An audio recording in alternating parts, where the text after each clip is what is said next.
ጤና ይስጥልኝ። ከመረብ ሚዲያም አርዕስተ ዜናውን በማስቀደም ዕለታዊ መረጃዎችን የምናሰማችሁ ይሆናል። በሸዋ ጠቅላይ ግዛት መዘዞ ዙሪያ በባሽና በሞፈር ውሃም በባሽ ከተማ ዙሪያ ደግሞ ከቆባ አስጥር እስከ መዘዞ ከተማ ባሉ ቀጠናዎች እንዲሁም ከጣርማበር እስከ ሰላ ድንጋይ ባሉ አካባቢዎች ከፍተኛ ውጊያ የተካሄደ ሲሆን የጠላት ጦር በደረሰበት የጸረ ማጥቃት እርምጃ ምክንያት ከመስመራዊ አዋጊዎቹ ጀምሮ በርካታ የኮማንዶ ኃይሉ ተደምስሶበት መሽመድመዱ ታወቀ።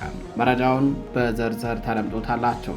በሌላኛው መረጃችን የአይሻ ሰይድ እዝ አርበኞች በወለጋ ቢዛሞ ቀጠና ስር በሚገኙ በሲቡ ስሬ ወረዳም በጉቶ ጊዳ ወረዳ በጊዳ አያና ወረዳና በአቤ ደንጎሮ ወረዳ እንዲሁም በአንገር ጉትን ከተማ ዙሪያ ባሉ አካባቢዎች ላይ ባካሄዱት የተቀናጀም የጸረ ማጥቃት እርምጃ በርካታ የጠላት ኃይልን ደምስሰው 31 ጥቁር ክላሽንኮቭ መሳሪያ ማርከው መታጠቃቸው ተሰምቷል። መረጃውን ታደምጡታላችሁ። በሌላኛው መረጃችን የብልጽግና አገዛዝ በራያ በሰቆጣ በማዕከላዊ ወሎም በወልቃይት በደባርቅ በአዳርቃይ በማይጸብሪም በመተማ በቋራ በመተከልና ሶሳ መስመሮች እንዲሁም በሌሎች አማራ ክልል አካባቢዎች ላይ የክልሉን ሚኒሻና አድማ ብተናን ጨምሮ በየግንባሩ የተቀናጀ ወታደራዊ ኃይል ስምሪት በመስጠት አዲስ ውጊያ ሊጀምር መሆኑ ተሰምቷል። መረጃውን ተደምጡታላቸው። የተከበራችሁ አድማጭ ተመልካቾቻችን እነዚህንና ሌሎች ዕለታዊ የግንባር መረጃዎችን እንዲሁም ሌሎች ሀገር ውስጥና የውጭ መረጃዎችን አጠናቅረን ይዘናል። አብራችሁን ቆዩ።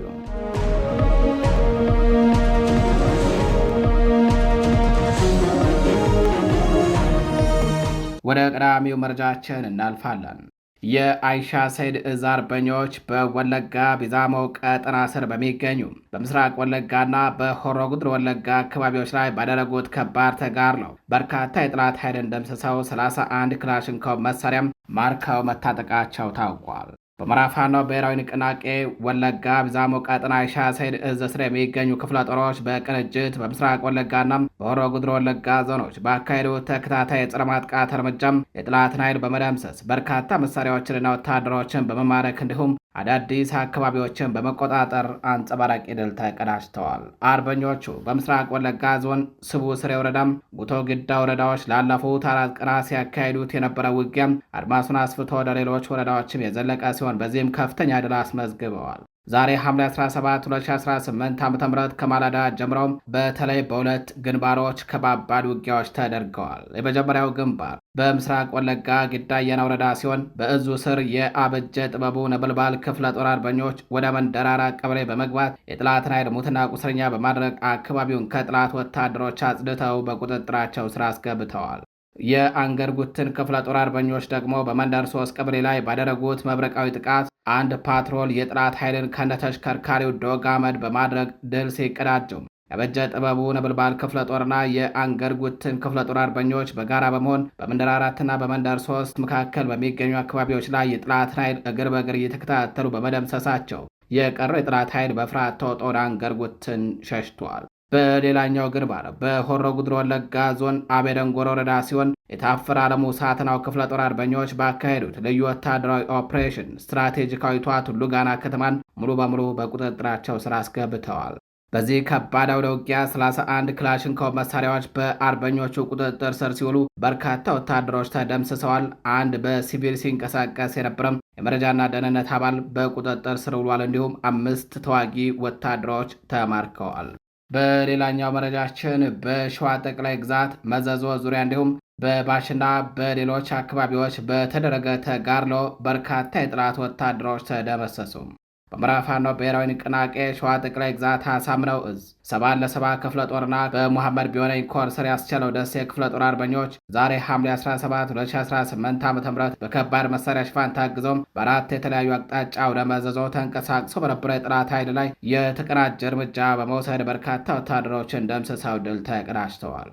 በመዘዞ ዙሪያም በባሽና በሞፈር ውሃ አካባቢዎች ከፍተኛ ትንቅንቅ የተደረገ ሲሆን በዚህም የጠላት ጦር ክፉኛ ተሽመድምዷል። መነሻውን ከመንዛ አውራጃ ሞላሌ ወገሬ መሃል ሜዳና ዘመሮ ያደረገው የጠላት ኃይል ላይ በሙሐመድ ቢሆነኝ ኮር ወንዱ አስቻለው ደሴ ክፍለ ጦር አርበኞች ከረፋር ጀምሮ በባሽ ከተማ ዙሪያ ከባድ የጸረ ማጥቃት እርምጃ ከፍተው ሲውሉም በዚህም የጠላት ጦር ከመስመራዊ አዋጊዎቹ ጀምሮ በርካታ ወታደሮቹን በፋኖ አፈሙዝ አጥተዋል።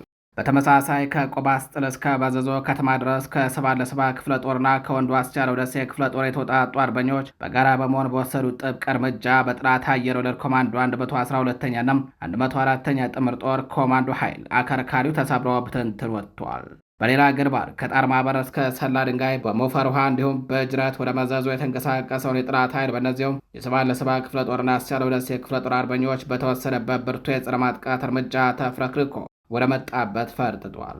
በዚህ ከባድ ትንቅንቅ ጥላት ብዙ ሙትና ቁስለኛ ያስተናገደ ሲሆን ተጨማሪ ኃይል ከወደ ደብረ ብርሃን ቢያስገባም ይህም የፋኖ አፈሙዝ ሲሳይ ሆኖ ከመቅረት አልተረፈም። በሌላኛው መረጃችን የብልጽግናው አገዛዝ በራያ፣ በሰቆጣ፣ በማዕከላዊ ወሎ፣ ወልቃይት፣ ደባርቅ፣ አዳርቃይ፣ ማይጸብሪ፣ መተማ፣ ቋራ፣ መተከልና የአሶሳ መስመር እንዲሁም ሌሎች የአማራ ክልል አካባቢዎች ላይ ውጊያ በአዲስ መልኩ ለመጀመር ማቀዱ ተሰምተዋል። የብልጽግናው አገዛዝ በየግንባሩ ያደረገው ወታደራዊ ኃይል ስምሪትና የዝግጅት እንቅስቃሴ ነው የተጋለጠው። የብልጽግናው አገዛዝ የጦር ኃይል በየግንባሩ ያደረገውን የወታደራዊ ስምሪትና የዝግጅት አቅጣጫን የሚያሳይ መረጃ የወጣ ሲሆን አገዛዙ የክልሉ ሚሊሻና አድማ ብተናን ጨምሮ ልዩ ልዩ እዞችን በሰሜን ወሎ፣ በአፋር፣ በሰሜን ምዕራብና በምዕራብ ግንባሮች በማሰለፍ ለአዲስ ውጊያ መዘጋጀቱን የሚጠቁሙ መረጃዎች ወጥተዋል። መረጃዎቹ እንዳመላከቱት የብልጽግና ወታደራዊ አመራር በተለያዩ አቅጣጫዎች የሚገኙ እዞቹንና ኮሮቹን የሁኔታ ለውጥ ዝግጅት አቋም ላይ እንዲሆኑ አቅጣጫ አስተላልፈዋል። በዚህ መሰረት በየግንባሩ የተደረጉ ምደባዎች የሚከተሉት ናቸው። አንደኛ፣ በሰሜን ወሎና በአፋር ግንባር ሰሜን ምስራቅ እዝ በአፋር በኩል እንዲመደብ ተደርጓል። 11ኛ እዝ በራያና በሰቆጣ በኩል እንቅስቃሴ እንዲያደርግ ተመድቧል። 12ኛ እዝ በተደራቢነት በማዕከላዊ ወሎ የተመደበ ሲሆን ምስራቅ እዝ በድጋፍ ሰጭነት እንዲሳተፍ አቅጣጫ ተሰጥቷል። ሁለተኛ፣ በሰሜን ምዕራብ ግንባር ሰሜን ምዕራብ እዝና ከፊል የምዕራብ እዝ ኮሮች በወልቃይት መስመር እንዲመደቡ ተደርጓል። 10ኛ እዝ በደባርቅ አዳርቃይና ማይጸብሪ አቅጣጫው ስምሪት ተሰጥቶታል። ሶስተኛ በምዕራብ ግንባር ሲሆን ላስታ የነበረችው 13ኛ እዝ ከመተማ ጀምሮ እስከ ቋራ ባለው መስመር እንዲሰለፍ ተደርጓል። ምዕራብ እዝ በመተከልና በአሶሳ አቅጣጫ የተመደበ ሲሆን ማዕከላዊ እዝ በድጋፍ ሰጭነት እንዲቆምም ተደርጓል። በተደረገው የግምገማ አቅጣጫ መሰረት በማንኛውም ሰዓት በአራቱም ግንባሮች ማጥቃት፣ ጸረ ማጥቃትና የትንኮሳ እርምጃ ሊኖሩ እንደሚችሉም ተጠቁሟል። በተጨማሪም የአማራ ክልል ሚሊሻና የአድማ ብተና አባላት ወደ 3 የተለያዩ ግንባሮች ስምሪት ተሰጥቷቸው ምደባ እንዲያደርጉ አቅጣጫ ከተሰጠ ቀናት መቆጠራቸው ተገልጿል። የተከበራቸው አድማጭ ተመልካቾቻችን ወደ ሌላኛው መረጃችን እናልፋለን። ሁላችንን ማስታጥቁን ዘር አጥፊውን ስርዓት በአንድነት እንታገላለን ሲል የራያ ቆቦ ህዝብ ተናገረም። በአማራ ፋኖ ብሔራዊ ንቅናቄ ወሎ ቤተ አማራ ምኒልክ ዕዝ በራያ ቆቦ ወረዳ ቃሊም ንዑስ ወረዳ ስር ከሚገኙ ከ3 ቀበሌዎች የተውጣጡ ነዋሪዎች ጋር ሰፊ ህዝባዊ ውይይት ያካሄደ ሲሆን በውይይቱም የአካባቢው ህዝብ የብልጽግናው ስርዓት እያደረሰበት ያለውን የዘር ማጥፋት ድርጊትንና ጭቆናን ለመመከት ሁላችንን ማስታጥቁን ከፋኖ ጎን ሆነን ታሪካዊ ግዴታችንን እንወጣለን ሲል ጥሪውን አስተላልፈዋል። ትናንት ሐምሌ 16 2018 ዓ.ም በተካሄደው በዚህ ታላቅ ህዝባዊ መድረክ በወቅታዊ የፖለቲካና የጸጥታ ሁኔታዎች በአማራ ህዝብ ታጋዮች የትግል ዓላማና እንዲሁም የብልጽግናው አስተዳደር በህዝብ ላይ እያደረሰ ባለውና ሊያደርስ ባቀደ መጠነ ሰፊ የዘር ማጥፋት ወንጀል ዙሪያ ከህዝቡ ጋር ጥልቅና አቅጣጫ አመላካች ውይይት ተደርጓል። በውይይቱ ላይ የተሳተፉ የአካባቢ ነዋሪዎች የገጠሟቸውን ሰብአዊ በደሎችና ያሉባቸውን ስጋቶች ያነሱ ሲሆን የብልጽግናው አስተዳደር እያደረሰ ያለው ጭካኔ በተግባር እየታየ መሆኑንም በምሬት ገልጸዋል። በቅርቡ በአዋስ ቀበሌ አርሶ ከመብላት ውጭ ምንም የማያውቁ ንጹሐን አርሶ አደሮችን ከቤተሰቦቻቸው ፊት ያለ ርኅራኄ መረሸናቸውንና ንብረታቸውንም ዘርፈው መሄዳቸውን ነዋሪዎቹ አጋልጠዋል። ይህንን አስመልክተው ሲናገሩ አሁንም የምንፈልገው ሁላችንን ማስታጥቁን ይህንን ዘር አጥፊና ዘራፊ አስተዳደር በአንድነት እንታገለው በማለት ሙሉ የትግል ዝግጁነታቸውን አረጋግጠዋል። በመካከላቸው የሚገኙ የጥላት ሰርጎ ገቦችን ለህዝቡም ሆነም ለፋኖ ድርጅት ትልቅ ስጋት መሆናቸውን በመጠቆም ህዝቡና ታጋዩ በጋራ በተቀናጀ መልኩ አደገኛ አካላትን በመያዝ አስፈላጊውን ህዝባዊና ወታደራዊ እርምጃ እንዲወሰድባቸው ተሰብሳቢዎቹ ጥሪ አቅርበዋል። ከማህበረሰቡ ለተነሱ ጥያቄዎችና ጥቆማዎች ምላሽ የሰጡት የመድረኩ መሪዎች ህዝቡ ለህልውና ትግሉ ያሳየውን ባለቤትነት፣ ቆራጥነትና ወገንተኝነትን አድንቀዋል። የብልጽግና ቡድን ድርድርና ምክክር በሚሉ ማደናገሪያ አጀንዳዎች ህዝቡን ለማወናበድና የትግል አቅሙን ለማደናከር ለማዳከም የሚሰራውን ስልት ህዝቡን ወቅቶ ሊጠብቀውና ሊመክተው እንደሚገባ አሳስበዋል። በመጨረሻም የህዝቡ የህልውናና የደህንነት ብቸኛ ዋስትና ከሆነም ከአማራ ፋኖ ጎን ሙሉ በሙሉ በመሰለፍ የተጀመረውን የህልውናና የነጻነት ትግል ከግብ ለማድረስ በቁርጠኝነትና በጽናት መታገል እንደሚገባም በመጠቆም መድረኩ ፍጻሜ አግኝተዋል። በሌላኛው መረጃችን ጋንታ መሪውን ጨምሮ 3 የአገዛዙ ወታደሮች ከነሙሉ ትጥቃቸው ፋኖን ተቀላቀሉ። የአማራ ፋኖ ብሔራዊ ንቅናቄ ወሎ ቤተ አማራ ምኒልክ ዕዝ 303ኛ ሳሙና ኮር በሚንቀሳቀስባቸው ቀጠናዎች ከውጊያው ጎን ለጎን የጠላትን ኃይል ስቦ ማስከዳቱን አጠናክሮ ቀጥለዋል። መነሻቸውን ሰሜን ወሎ ዞን ላስታ ወረዳም ሹምሹሃ አየር ማረፊያ ከሰፈረ ያገዛዙ ጦር መካከል 3 መሠረታዊ ወታደሮች፣ 5 ጥቁር ክላሽንኮቭ፣ 6 የፏን የእጅ ቦምብ፣ 3 የደረት ትጥቅ 840 የክላሽ ተተኳሽ በመያዝ 303ኛ ሳሙና ኮር 19ኛ ሸተ ክፍለ ጦርን ተቀላቅለዋል። ጋንታ መሪው የራሱን አንድ ጥቁር ክላሽና ዋርድያ ላይ የነበሩ የሁለት ጓዶችን ጥቁር ክላሽ ጨምሮ አጠቃላይ በድምሩ 3 ጥቁር ክላሽንኮቭ በመያዝ ወደ ፋኖ በመግባት ትልቅ አርአያነትና ለሌሎች ቀሪ ያገዛዙ ወታደሮች አሳይቷል ሲል 303ኛ ሳሙና ኮር ለመረብ ሚዲያ በላከ መረጃ አስታውቋል። በሌላኛው መረጃችን በምስራቅ ጎጃም ደባይ ጥላትክን ወረዳ ንጹሐንን ኢላማ ያደረገም የመድፍ ጥቃት መፈጸሙን አርሶ አደሮች ተናገሩ። ከሐምሌ 11 ጀምሮ ለተከታታይ ቀናት ንጹሐንን ኢላማ ያደረገ የመድፍ ጥቃት በምስራቅ ጎጃም ደባይ ጥላትክን ወረዳ እየተፈጸመ መሆኑን ነው አርሶ አደሮች የገለጹትም።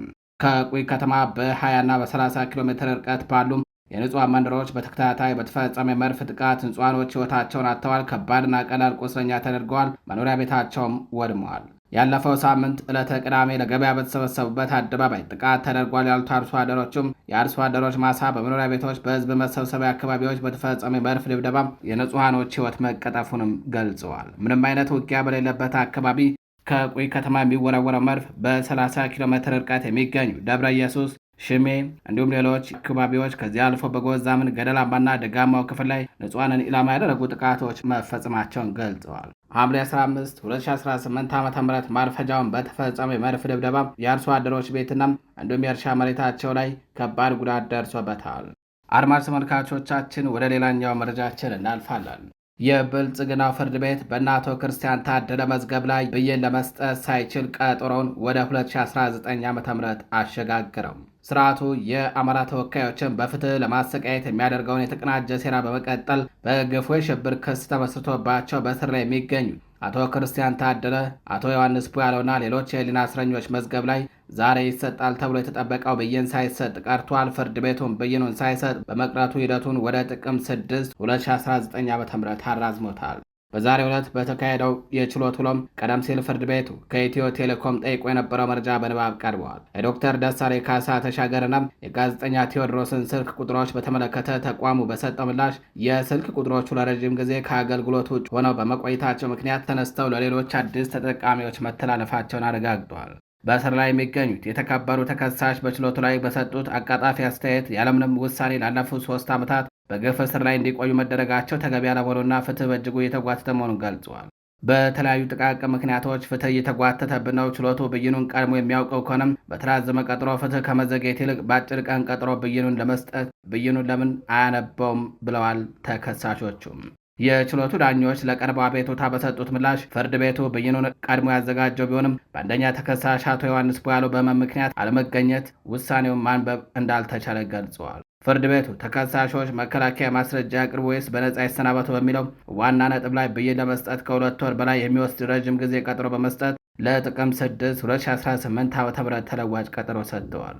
ይህ በእንዲህ እንዳለ ከነሐሴ 1 እስከ መስከረም 30 ባሉት 2 ወራት የፍርድ ቤቶች የእረፍት ጊዜ እንደመሆኑ መጠን የታሰሩ የህሊና እስረኞች ያለምንም ውሳኔ ለተጨማሪ ወራት በእስር ቤት እንዲቆዩ ተፈርዶባቸዋል።